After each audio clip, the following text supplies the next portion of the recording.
மன்னா கேள்வி முயல். முதல்ல நான் என்ன பேசுறேங்கிறது கேள்வி முயல். கேள்வி நான் கேட்கிற கேள்வி. கொஸ்டின் 1. 2 காதால கேட்கல். செவி செல்வம் அது, கேள்வி செல்வம் அது. நீ அடுத்தவங்க சொல்றத கேட்கறதுக்கு முயற்சி செய்யமானா அப்படின்னு சொன்னாங்க. இன்னொரு கதை சின்ன பொழுது சொல்லிருப்பாங்க. முயலும் ஆமையும் ஓட்ட முந்தைய வச்சுட்டாங்க. முயலுக்கு என்ன எண்ணம் இருந்தது? ஓடா ஆமை, நீங்க நடந்து போட்டு நான் 2 பாய்ச்சல்ல அங்க போயிடுவேன் அப்படின்னு சொல்லி கணத்தோட உட்கார்ந்து.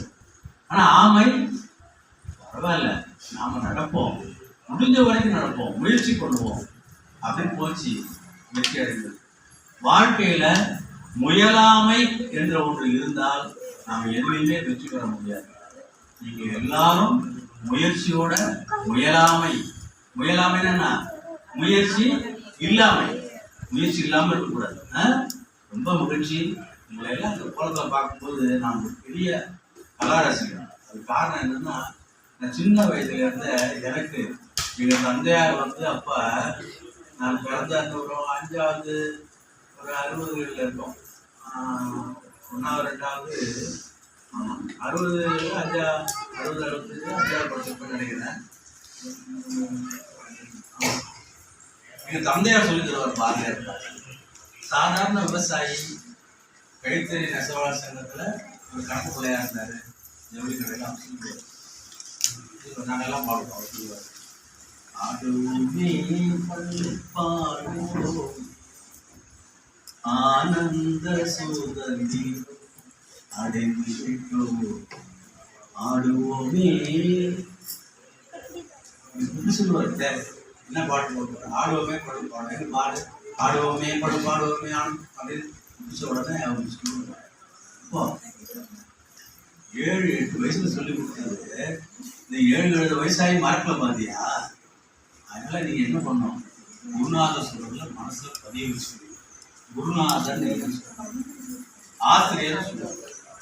நான் என்ன ஆசிரியர்? ஆசிரியர் தான் குற்றம். குருநாதன் தான் தப்பை மட்டும் போக்குறவர் இல்லை, பாடத்தை மட்டும் சொல்லி கொடுக்கிறவர் இல்லை, வாழ்க்கைக்கே உதாரணமா எடுக்கக்கூடிய, வாழ்க்கைக்கே முன்னுதாரணமா இருக்கக்கூடிய.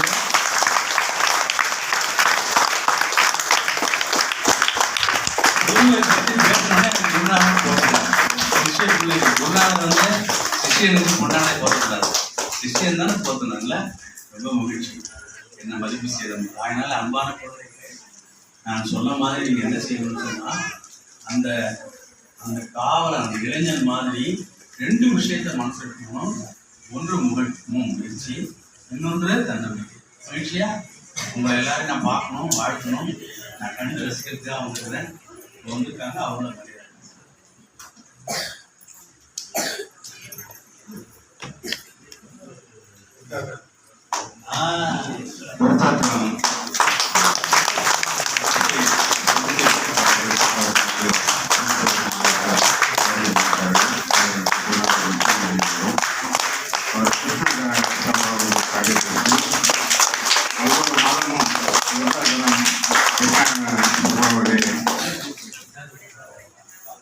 இசை கச்சேரிகளை நடத்தி இந்த இசை தொண்டு செய்து வரும் அவர் குடும்பமே ஒரு சிறந்த ஒரு இசை குடும்பம்.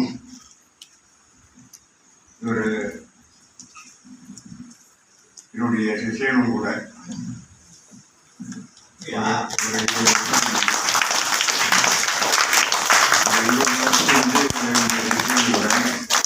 இவருடைய தம்பி என்னுடைய சிஷியன், இவனுடைய சித்தப்பாவும் என்னுடைய சிஷியன், என்னுடைய பொண்ணு, என்னுடைய தம்பி பொண்ணு, சித்தப்பா பொண்ணு எல்லாருமே என்னுடைய சிஷியர்கள்.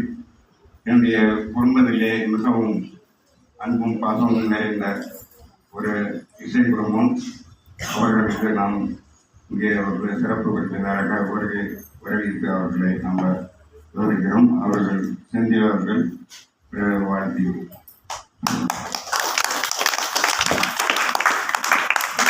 நமஸ்காரம் சார். எல்லாம் அழகாக சொல்லி பேசிட்டாரு, அழகாக பாடி காமிச்சிட்டாரு. எனக்கு எல்லாருக்கும் எல்லாம் all the best, good luck, நல்லா பண்ணுங்க. தேங்க்யூ.